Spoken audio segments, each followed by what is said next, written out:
ওকে কিন্তু 7:30 বাজে অ্যারেস্ট করে 11টার পরে অ্যারেস্ট দেখাইছি। এই যে 4 ঘন্টা এবং 4.5 ঘন্টার সময় অপুকে অমানবিক নির্যাতন করা হয়েছে। ডিবি পুলিশ আমাদেরকে অপুর কোনো সন্ধান দেয় নাই। 31 তারিখ রাত 11:30টার পর থেকে 7টা পর্যন্ত ওকে যে বন্দি করে রাখলো, ওইখানে ওর যে স্বীকারোক্তি নিল, এই স্বীকারোক্তিটা নিল কারা? এবং গোপীবাগ কার বাসা? গোপীবাগ কার বাসা? ইশরাক ভাইয়ের বাসা না? এবং অপুকে তো ইশরাক ভাইয়ের বাসার সামনে থেকেই ধরছে।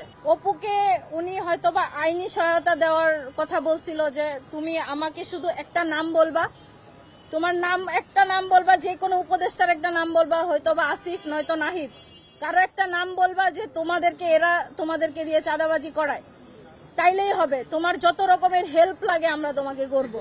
ইশরাক ভাইয়ের লোকজনই তাকে তুলে নিয়ে গেছে, ইশরাক ভাইয়ের বাসায় ছিল, এবং ইশরাক ভাই ডিবি পুলিশের কাছে নিউজ দিয়ে ওদেরকে ধরা গেছে। কারণ রিমান্ডে নিয়ে অপুর মুখ থেকে বারবার এই আসিফ মাহমুদ, সজীব ভুইয়া নামটা আর নাহিদ ইসলাম নামটা তারা শুনতে চাইছে, যে তোমাদের পিছনে এই দুইজন আছে, যেই কোনো একজনের নাম তোমাকে স্বীকার করতে হবে।